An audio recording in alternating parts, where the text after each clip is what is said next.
16절 말씀입니다. 구약성경 102페이지에 있습니다. 출애굽기 14장 16절 말씀. 찾으실 줄 알고 제가 봉독해 드립니다. 지팡이를 들고 손을 바다 위로 내밀어 그것이 갈라지게 하라. 이스라엘 자손이 바다 가운데서 마른 땅으로 행하리라. 아멘. 우리가 출애굽 여정을 살펴보는 가운데 지난 시간에 드디어 애굽 라암셋을 떠나는 이스라엘의 이야기를 나누었습니다. 그러고 나서 2주 종료주일과 부활절로 보낸 뒤에 다시 출애굽 여정으로 돌아왔는데요. 보니까 다음 주부터 또 3주 어린이, 어버이, 스승의 주일 쉬어야 할 것 같습니다. 참 휴게소를 너무 자주 들리는데, 그래서 오늘 다른 말씀으로 괜히 연속성이 끊어질까봐 할까라도 생각을 했지만, 어차피 이스라엘 성도들도 40년에 걸친 여정이었으니까 우리도 조급해하지 말고 천천히 가보자 라는 마음으로 또 다음 발걸음을 옮겨보려고 합니다.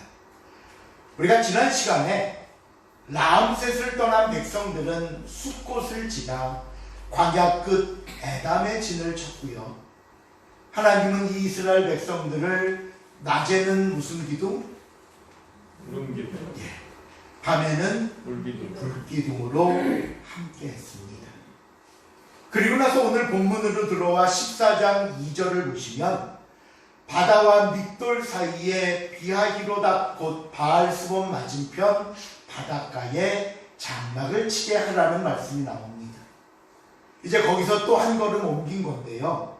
근데 여기서 전혀 생각하지 못했던 사건을 만나게 됩니다. 애굽 왕 바로가 이스라엘 백성들이 애굽을 빠져나가려고 한다는 보고를 받고는 다시 그들을 잡아들이기 위해 병거를 거느리고 출발했다는 겁니다. 그런데 이 바로 왕의 행동을 통해서 성경이 말씀하는 중요한 교훈이 하나 있습니다. 우리 본문 5절 말씀을 한번 같이 읽어봅니다. 5절 말씀 시작. 그 백성이 도망한 사실이 애굽 왕에게 알려지며 바로와 그의 신하들이 그 백성에 대하여 마음이 변하여 우리가 어찌하여 지장하여 이스라엘을 우리의 속에서 놓아놓았는가 하고. 이 말씀에서 우리가 깨달아야 할 중요한 교훈이 뭐냐면요, 마음이 변하여. 이스라엘 백성들을 보내고 난 뒤에 바로 왕의 마음이 변했다는 겁니다. 여러분, 우리가 이 바로 왕의 백성들을 보내기까지 하나님과 모세 앞에서 어떤 일들을 겪어야 했는지 이미 앞에서 살펴본 그대로입니다. 하나님께서는요, 첫 번째 재앙부터 10번째 재앙까지 바로에게 모두 퍼부으셨습니다. 퍼부었어요. 이로 인해 바로 왕이 입은 타격과 피해는 어마어마했습니다. 10번째 재앙으로 장자를 잃었지요. 이스라엘 백성들은 떠났습니다. 모든 백성들이 보는 앞에서 태양신의 아들이라고 일컫던 파라오가 무참히 짓밟히고 무너졌습니다. 자존심을 다쳤습니다. 바로 왕의 눈에는 아마 피눈물이 났을 겁니다. 하지만 이 상황에서 주시는 첫 번째 교훈이 무엇인 줄 아십니까? 그래도 이렇게 보낸 것이 다행이라는 겁니다. 손해본 것 같지만 그래도 다행입니다. 비참하게 무너졌지만 그래도 여기서 끝낸 것이 다행입니다. 왜 제가 바로 왕에게 다행이라고 말씀드리는 줄 아십니까? 바로 왕의 그 다음 행동을 보면요, 그나마 다행이었던 상황을 완전히 깨트려 버렸기 때문입니다. 이스라엘 백성이 떠나자 재앙이 멈췄습니다. 발등에 떨어진 급한 불을 끈 겁니다. 그러면 어김없이 바로의 마음에 무엇이 찾아올까요? 그 마음이 움직이기 시작합니다.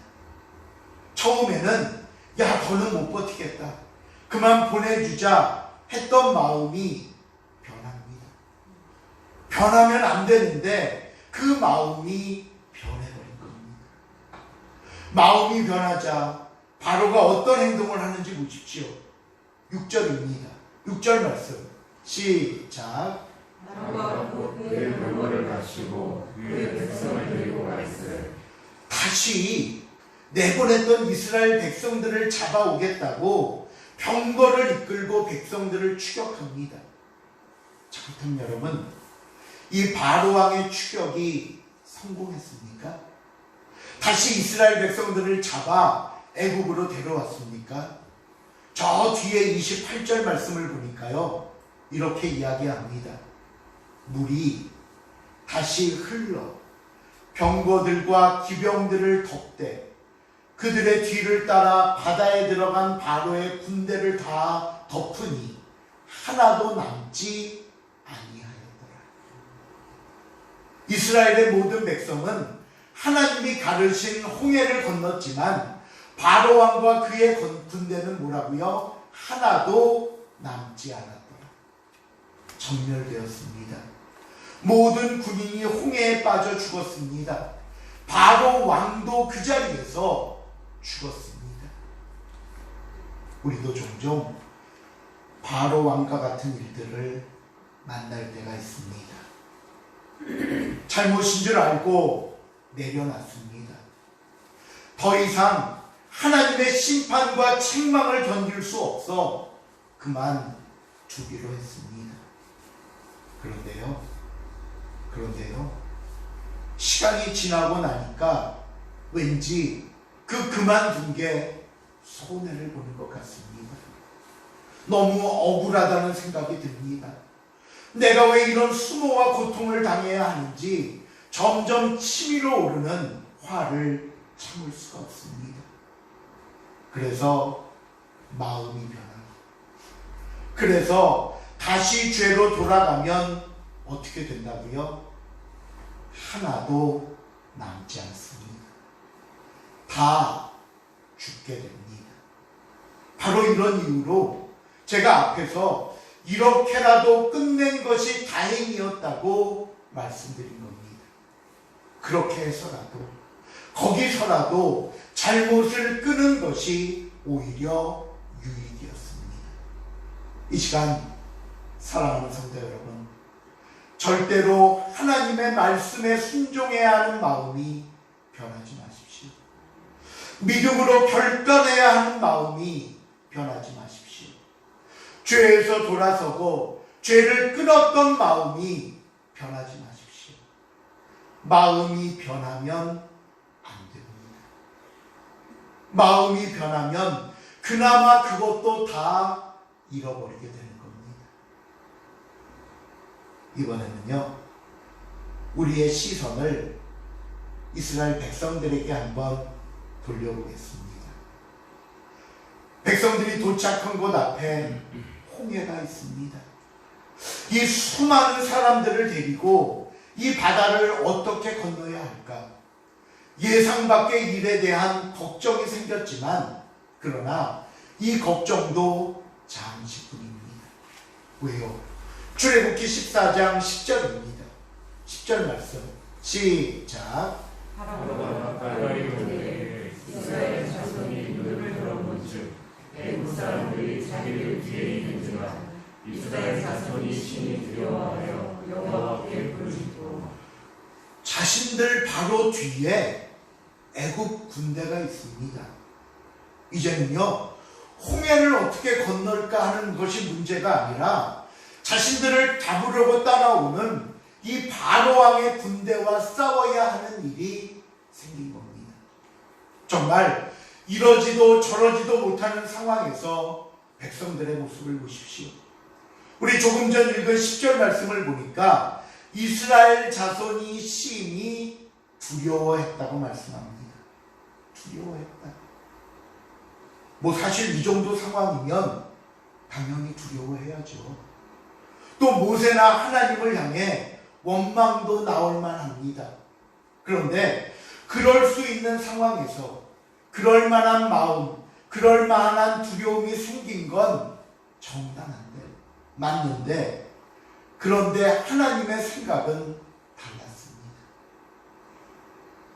흔히 이런 걸 가리켜 뭐 진퇴양난이라고 하나요? 또는 사면 추가와 같은 상황에서 이스라엘 백성에게 하나님이 원하신 건 두려움이 아니었습니다. 충분히 두려워할 수 있다는 것을 알고 계셨습니다. 그런데 그러니 더욱 두려워하지 말라고 말씀합니다. 우리가 일반적으로 두려운 마음을 갖게 되는 경우를 보면 몇 가지가 있는데요. 첫째로 부정적인 생각으로 인해 찾아오는 두려움입니다. 부정적인 생각. 같은 사건이나 같은 상황을 놓고 우리의 생각과 반응은 정반대일 수 있습니다. 하나는 원망하고 좌절하고 낙심하는 겁니다.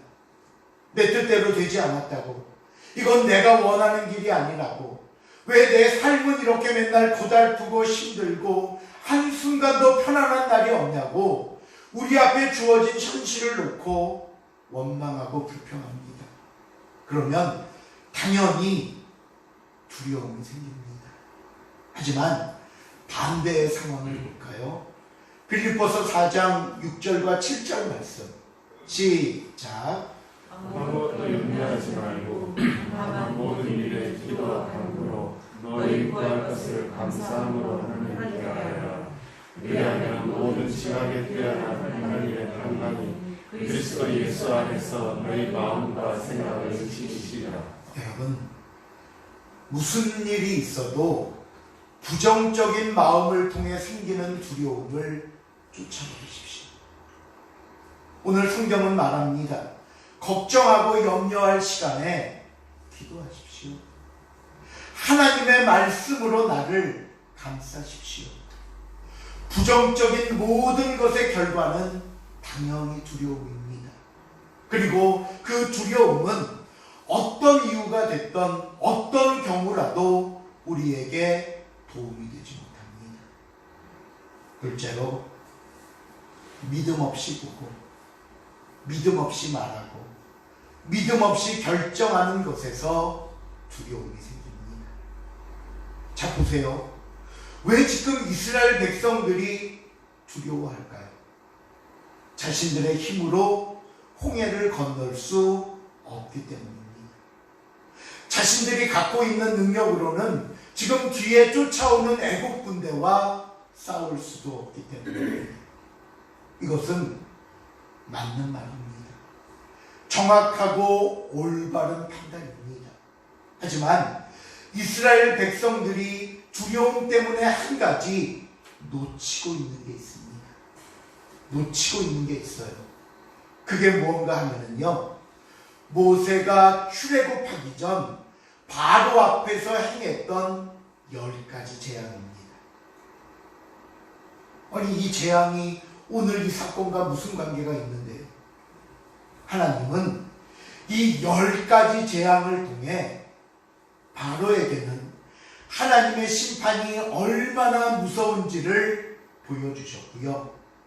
이스라엘 백성들에게는 하나님의 능력이 얼마나 강한가를 보여주신 겁니다. 모세가 바로왕 앞에서 재앙을 펼칠 때마다 아마 백성들은 환호하고 기뻐하면서 손뼉을 쳤을 겁니다. 야, 대단하다. 바로가 꿈쩍 못하네. 바로가 무너지네. 하지만요, 하나님이 원하신 모습은 단순히 기뻐하고 박수치고 손뼉치라는 것이 아니라 이런 재앙을 내리는 하나님을 믿으라는 겁니다. 왜 이게 중요한가 하면요, 이 백성들이 재앙을 통해 보여주신 하나님의 능력을 믿었다면 오늘 이 홍해 앞에서 두려워할 필요가 없습니다. 바로가 쫓아오든 누가 쫓아오든 겁날 필요가 없습니다. 왜요? 그 하나님의 능력이 홍해 앞에서도 펼쳐질 것을 믿기 때문입니다. 그런데 오늘 백성들은 재앙 보는 눈 따로, 현실 앞에 갖는 두려움 따로였습니다.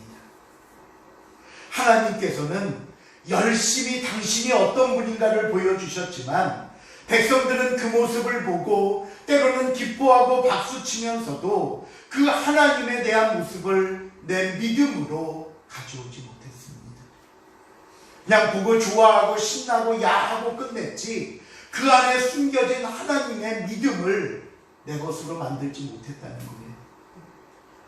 오늘 내 그 문제에 답을 주시고 내 그 문제를 해결하실 분으로 받아들이지 못한 겁니다. 결국 믿음 없는 삶이 두려움을 가져다 주었습니다. 자, 백성들이 두려워하는 상황에서 모세가 외칩니다. 우리 13절 14절 한번 읽어볼까요? 시작.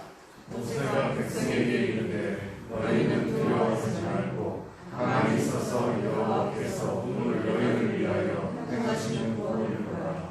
너희가 오늘 본 이스라엘 사람들을 영원히 다시 오지 아니하리라. 여호와께서 너희를 위하여 싸우시니 너희는 가만히 있을지라. 아멘. 예, 가만히 있어. 지금은 하나님께서 일하실 시간입니다. 그러면서 이어서 말합니다. 두려워하지 말라. 여호와께서 너희를 위하여 싸우시리라. 이 시간 사랑하는 성도 여러분, 아무렴 하나님께서 이스라엘 백성들을 애굽에서 나오게 하시면서 이런 대책도 없이 무작정 불러내셨겠습니까? 아무렴 하나님께서 책임도 못 질 일을 괜히 광야에 있는 모세 충동해서 장난치듯 백성들 데리고 나오셨겠습니까? 아니잖아요. 혹시라도 여러분 어떤 결정을 내리기에 두려우십니까? 한 번도 경험해보지 못한 일이라 염려가 앞서십니까? 온갖 부정적인 추측과 생각이 우리의 발목과 발걸음을 붙잡고 있지는 않습니까? 오늘 그런 우리의 삶, 우리의 생각을 향해 하나님을 말씀합니다. 하나님을 믿고 가십시오. 하나님을 믿고 기도하십시오. 하나님, 저를 오늘 이곳에 보내심은 하나님의 뜻이 있는 줄 압니다. 하나님께서 책임져 주실 것을 믿고 순종하겠습니다. 하나님이 이루어 주실 것을 알기에 믿음으로 하겠습니다. 담대히 기도하시고요. 믿음으로 선포하십시오. 너무나 큰 위험으로 다가온 홍해 사건의 결말을 우리는 이미 잘 알고 있습니다. 우리 조금 전 읽었던 22절 다시 한번 읽어봅니다. 시작. 이스라엘 자손이 바다 가운데를 뒤돌아가고 물은 그들 좌우에 걸리니. 여기서 가장 중요한 말씀은요, 바다 가운데를 육지로 걸었다는 겁니다. 우리 눈에 지금 보이는 건 저 시퍼런 홍해뿐이라 두려워하고 낙심하고 원망했는데 하나님의 눈에는 그 홍해 밑에 육지가 있었습니다. 방법이 없는 게 아니라 우리가 몰랐을 뿐입니다. 해결할 수 없는 게 아니라 하나님을 믿지 못했던 겁니다. 그러게 여러분, 내 생각이 전부가 아니잖아요. 내 계획과 판단으로 하나님을 측량할 수 없지 않습니까? 그래서 하나님께서 뭐라고 하십니까? 내가 새 일을 행하리라. 내가 광야의 길을 내고 사막의 강물이 흐르게 하리라. 너희에게 크고 은밀한 비밀을 가르쳐 주리라. 말씀을 냈습니다. 오늘 하나님은 바로왕과 홍해를 통해 저와 여러분에게 두 가지 교훈을 주셨습니다. 첫째, 마음이 변하면 안 됩니다. 믿음이 변해서도 안 됩니다. 첫사랑을 회복하십시오. 첫 믿음을 다시 붙잡고 주님에게서 멀어지지 않도록 하십시오. 둘째, 두려워하지 마십시오. 두려워하면 홍해 밑에 하나님이 예비해 놓으신 육지와 같은 땅을 볼 수가 없습니다. 두려워하면 하나님의 뜻대로 순종할 수 없습니다. 두려워하면 나를 위해 예비하신 새 일, 새로운 출발, 새로운 변화를 이룰 수가 없습니다. 그러기에 오늘 저와 여러분에게는 하나님 아버지가 계신다는 사실을 잊지 마시길 바랍니다. 그것도 저와 여러분을 너무나 사랑하시는 아버지, 그 아버지가 저와 여러분의 하나님이심을 믿고 하나님과 다시 한번 시작하는 새로운 날, 새로운 봄, 새로운 시간들이 될 수 있기를 주님의 이름으로 축원을 드립니다. 기도하시겠습니다. 하나님, 우리는 늘 내 앞에 있는 홍해와 죽일 듯 쫓아오는 바로의 군대들만 생각하며 원망하고 불평하기에 급합니다. 그저 모두 남의 탓으로 돌리며 하나님의 탓이라고 말하기도 합니다. 그러나 하나님, 우리를 책임지시고 우리를 이끄시고 우리를 안전하게 도우실 분은 하나님밖에 없음을 우리가 다시 한번 깨닫고 다시 믿음으로, 다시 기도로, 다시 하나님 앞에 회복하며 우리의 삶이 나아갈 수 있도록 도와주시옵소서. 감사드리오며 예수님의 이름으로 기도하옵나이다.